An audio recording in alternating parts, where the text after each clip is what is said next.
that happened, it was hard, but it wasn't their fault, you know? But now, I'm probably closer to 700 pounds. My 600-pound life is packed with powerful moments, but some are so shocking, emotional, or downright unbelievable that they stay with you forever. From stunning transformations to explosive confrontations and heartbreaking truths, these are the jaw-dropping scenes that left fans speechless. At the top of this list, we have Isaac, and this is his story. From the moment he wakes up, food is the first thing on his mind. At just 23 years old, he doesn't even know how much he weighs anymore. His mornings are a daily struggle. Something as simple as getting dressed feels like a monumental task. Thankfully, he lives with his family, and their support helps him navigate the physical challenges. This is where Isaac's journey begins. Can you lift up a little bit for me? Yeah, and I'm embarrassed about that because I moved back home to take care of my mom. She has cancer, and she struggles with her size too, so I'm supposed to be helping her, but I'm the one who needs the help now.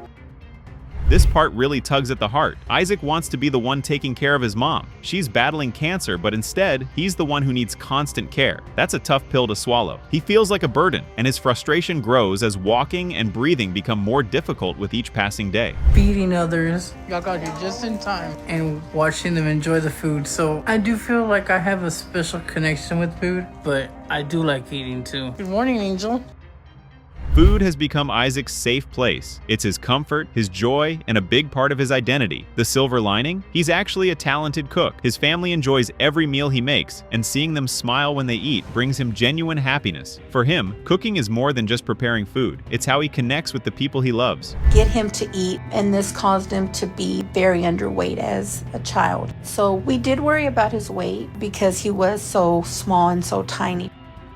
We get a glimpse into where it all began. As a child, Isaac was extremely underweight due to a serious illness. His family feared for his life, so when he finally recovered, they made sure he was always well fed, scared that the sickness might return. What started as love and protection eventually grew into a deep emotional connection with food, a bond that stuck with him ever since. I had to cook and clean and give homeschool to myself and my siblings because there was nobody else to do it. My mom couldn't even physically take care of herself at that point.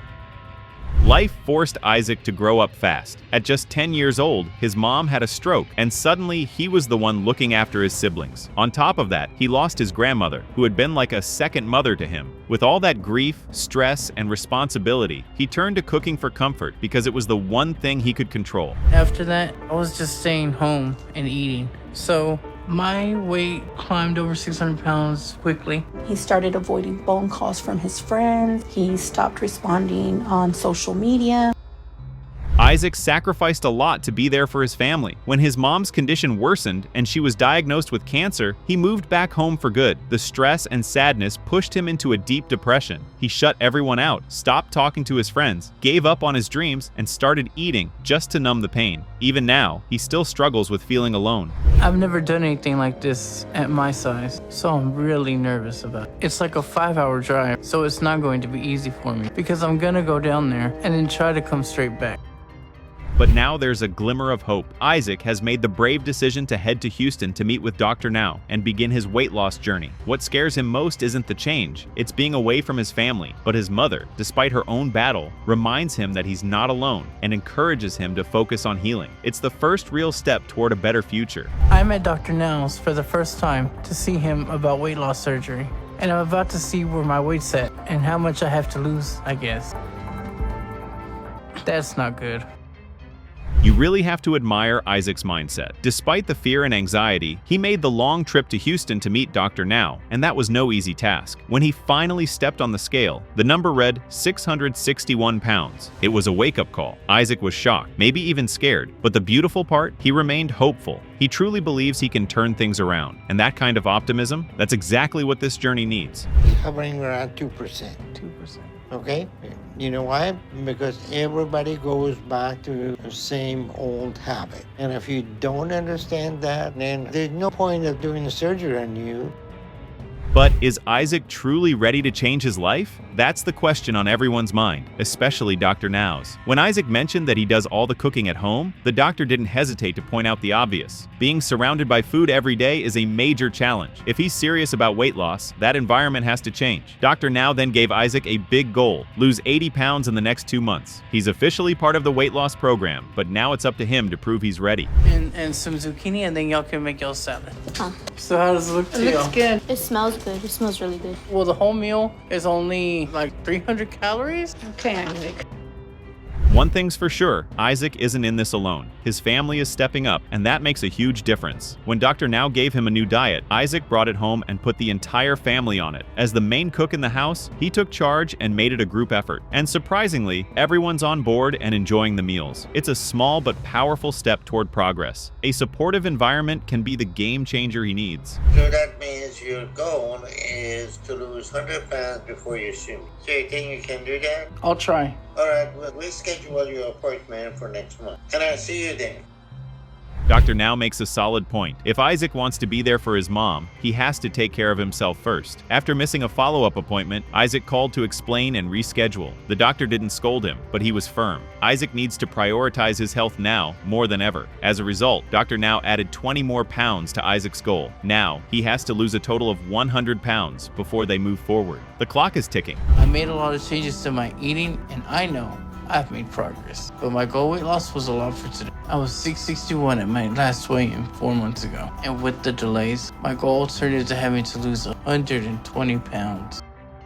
Unfortunately, things haven't gone as planned. It's been over 3 months, and Isaac has only lost 40 pounds, far from his 100-pound goal. But when you consider his circumstances, caring for his sick mother and managing all the meals for the household, it's hard to place blame. He's juggling a lot. Still, this is a health emergency, and Dr. Now is not the kind to sugarcoat anything. The pressure is mounting. So it's not very safe for you to have surgery. And if you keep all this strain on your body for much longer, it's just going to be a matter of time before something happens that pushes your body over the edge. Surprisingly, though, Dr. Now approaches Isaac with compassion. He doesn't lash out. Instead, he explains the risks, how important it is to lose weight before surgery to avoid complications. Then, he gives Isaac one more shot, 2 more months, one more chance to hit his target. It's now or never. Will Isaac find the strength and discipline to push through? We're about to find out. What we also do is we'll go ahead and run the tests we need to make sure we can handle surgery. And if you come back with that weight loss in 2 months, you'll be ready for weight loss surgery, and we'll move ahead with that. Here is Cindy's journey. For her, food is more than just fuel. It's the only thing that brings her peace. Every morning, she needs to eat something before she can even get out of bed. Cindy is 45 years old, and while no one knows exactly how much she weighs, she's painfully aware of how far things have spiraled. Each day she wakes up trying to avoid the reality of her condition. But the question lingers, can she turn things around? Her story begins here. I can start anything with my day. I have to eat. So you're good to go? Yes, you can start breakfast. Okay. I'll be good. All right. Denise knows what I like to have. Thankfully, Cindy isn't alone. She has a caretaker who looks after her day and night, cooking, cleaning, and making sure her needs are met. But even though her caretaker is deeply concerned about the kind and amount of food Cindy eats, she keeps quiet. Speaking up might risk her job, and that's a difficult position to be in. And then I sit and get some oxygen before I shower while she's fixing the bed. Let's get the show on the road before you start losing oxygen. It's tough to watch. The pain on Cindy's face is unmistakable. Taking a simple shower becomes a painful and risky process. She runs out of breath quickly, so her caretaker has to rush just to make sure Cindy doesn't pass out. If she did, they'd have to call emergency services. And that's a situation both of them want to avoid at all costs. Eating as my way of dealing with the world. But that family friend that was doing that to me finally stopped because my mom found out about it. Cindy's struggle with food began at a young age, rooted in deep emotional trauma. As a child, she was molested by a family friend, a nightmare that lasted far too long. When her mother finally found out, she made sure the man was removed from Cindy's life, but the damage had already been done. At the same time, her father grew increasingly abusive, lashing out at her mother until she eventually filed for divorce. With nowhere to turn and no way to cope, Cindy turned to food for comfort. Life was already going in a downward spiral. When I was 32, my dad passed away from cirrhosis of the liver from alcohol. I was, shocked. And Her pain didn't end there. A major accident left her bedridden for months, and as the weight piled on, her hope faded. Doctors turned her away for weight loss surgery, telling her she was too large to undergo the procedure safely. Then came another crushing blow. Her father passed away from liver failure brought on by years of alcohol abuse. That loss plunged Cindy into a dark depression. Her response? More eating. Food became her escape, her shield, and her prison. That others take for granted, like just go somewhere. I feel like I don't fit in the world because I have so many implications with everything. I need It looks like Cindy is finally pushing past her trauma and physical limitations to take the first real step toward recovery. Her caretaker managed to convince her to reach out to Dr. Now and see if there's still hope for change. While Cindy is scared, especially at the thought of giving up the one thing that comforts her most, food, there's no more room for hesitation. It's either she makes the change or things keep getting worse. If you come here, are you going to do the work you need? Yes. Because your progress and what happened if you do this and to work with you, it's all going to be up to you.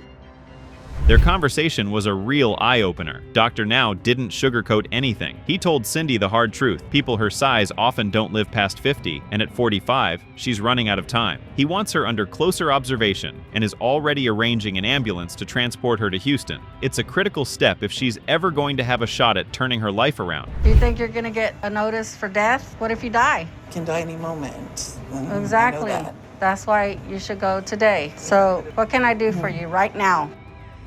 But now, it seems like Cindy is stalling. The ambulance Dr. Now arranged has arrived at her home, yet she's hesitating. It's clear she's nervous, maybe even scared of what's ahead. Her caretaker is doing all she can to get her moving, but the question remains, does Cindy truly want to change her life, or is she just saying what others want to hear? Because every time we try to speak to her, she was talking to the other caretaker. The other caretaker was giving her negative text messages. What a chaotic situation. Turns out Cindy has two caretakers, and they're not on the same page. The one currently caring for her supports the plan for her to head to the hospital, but the second caretaker, who found out she was leaving, insisted that she stay put. Thankfully, the caretaker with her now was able to convince her to relocate to Houston, where she can be cared for properly and monitored more closely. So you're at 614 pounds. So that is either more weight gain or hardly any loss at all. All right, you can get your walker. That's a tough number to face. Since Cindy didn't make it to the hospital, Dr. Now decided to check in on her personally at her caretaker's home in Houston. The first step? Getting on the scale. After some struggle, Cindy steps on and the number reads 614 pounds. That's not the progress anyone was hoping for. It's clear she still has a very long way to go. Your body in the form of fat. So it's time to give that back. You understand that, right? Yeah. But you're going to be the one that you're going to follow the diet and do the exercise, okay? Dr. Now isn't giving up on her yet. After checking her vitals, he finds that her breathing issues are worsening, and it's all tied to her inability to lose weight. He teaches her a new breathing technique and lays out a clear goal: lose 70 pounds within the next month. If she can meet that target, she'll be able to come into the hospital for further treatment. But whether she follows through is another story. It's rapidly, and time is passing by, and we're now making progress, okay? Okay. All right, so we need to run some tests on you and see what's going on to make sure everything is okay. Unfortunately, Cindy has fallen short again. Despite everything, she still hasn't made any meaningful progress. Dr. Now is clearly frustrated. She missed her latest appointment, so he had to send an ambulance to get her. This time, he's bringing in a psychotherapist to help dig into the emotional blocks that might be holding her back. Hopefully, this new approach will finally spark the breakthrough she needs. The changes on your own. I am trying to do more and take responsibility. I just need more time. You want more time? Yes. This is Mike's journey. According to him, there's no feeling in the world quite like taking that first bite of food after going without it for a while. Mike is 37 years old, and believe it or not, he weighs over 700 pounds. His weight has gotten so extreme that he's had to relocate to his parents' basement. It's the only part of the house that can accommodate him. The big question now is, can the doctor turn things around for him? Here's where it all starts. So lots of mornings when everyone else is getting ready to start their day, I am still up playing games or watching TV. Stuff like that. It helps me with my depression. That's definitely no way for anyone to live, because Mike rarely leaves the basement. He's lost all sense of time. Sometimes he even forgets what day it is. Apart from eating, the only thing that takes his mind off his situation is playing video games. He chooses to stay downstairs because it allows him to isolate himself from others and escape the harsh reality of how much his weight has changed his life. It's truly heartbreaking. You just start to understand why he feels so down all the time. The hardest thing I put myself through in the day because I'm too big for the bathroom. And then we have a tiny corner shower and I try to squeeze myself into. And then it's hard to get water over most of my body. I have to move around to get it all over me. Whew. I honestly can't imagine having to deal with this kind of struggle just to take a bath every morning. For Mike, his usual morning routine starts with climbing out of the basement, ordering enough breakfast to feed at least 5 people, and then trying to clean himself up. Bathing is one of the toughest tasks for him because the bathroom is far too cramped, making it nearly impossible for him to fit in and wash all the folds on his body. Size has always been an issue. I am second of 5 kids. I have 2 younger brothers, older sister, younger sister. I am and always have been the big guy in the family. Wow, hitting 102 pounds at just 6 years old is pretty shocking. Food has played a major role in Mike's life since day one. He was always a big eater as a child, and unfortunately, his mom didn't do much to help the situation. She would constantly pack his lunchbox with extra food, which only encouraged his growing love for eating. It's clear that she unintentionally contributed to his early food habits, and she feels really bad about it. Hopefully, this would make her be there for Mike as he tries to get rid of all his excess weight. And that's when I picked football as my only sport. My coach signed me up for weightlifting, and I focused all on football. All of a sudden, my size was a good thing. By the time I was 16, I was 275 pounds. It's clear that food had a strong influence on Mike's life. As he got older, he became very active in sports, and surprisingly, he was actually quite talented. His dad made sure to attend every one of his games, never missing a single match. Because he was so physically capable and athletic, his weight didn't seem like a problem at the time. He could do just about anything he wanted, so watching his diet wasn't even on his radar. Depression started, and to deal with that depression, that's when the binge eating happens. That first year being told I can't play football anymore, I probably gained 150 pounds. That must have been an incredibly tough and heartbreaking experience. Mike earned a football scholarship, and for a while, life was looking up. But during one of his practices, he suffered a concussion. Still, he pushed through until he got another one. That second injury forced doctors to tell him he could no longer play. Losing football meant losing his scholarship, and he had no choice but to move back in with his parents. The loss of the sport he loved left him in a deep depression, and food became his emotional escape. When I left rehab, I had lost 85 pounds, and I went from 610 pounds down to 530, and that's what I stayed at constantly for the next year and a half, 2 years.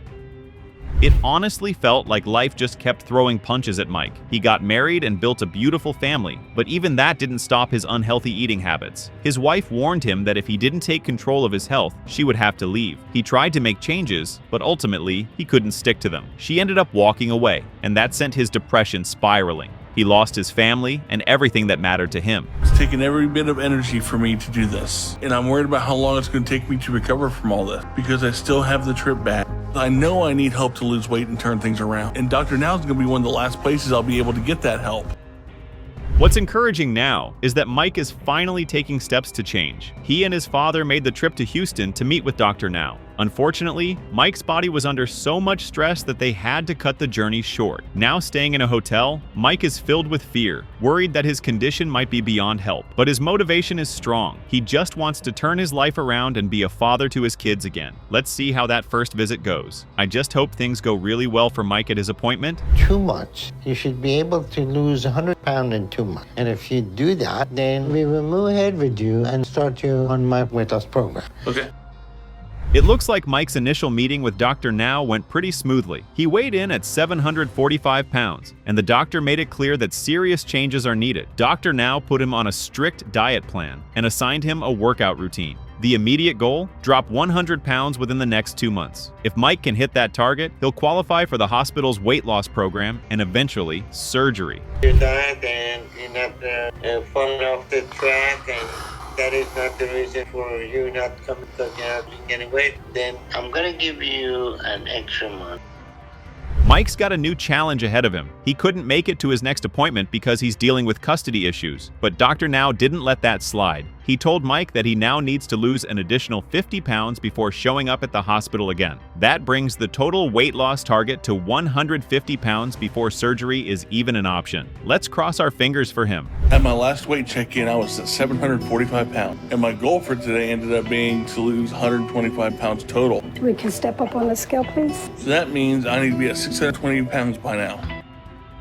Wow, that's actually pretty impressive. Mike didn't quite hit the 150-pound mark, but losing 103 pounds is still a massive achievement. You can see how proud he is of how far he's come. He's hopeful that this progress will be enough for Doctor, now to give him the green light for surgery and allow him to make a permanent move to Houston. Now all eyes are on Doctor. Now's decision. Could this be the breakthrough that Mike has been waiting for, or is this going to be the end of the line for him? So work to get yourself ready for your weight loss surgery. Sounds good to me. Nice to see you guys. Nice Thank meeting you. you too.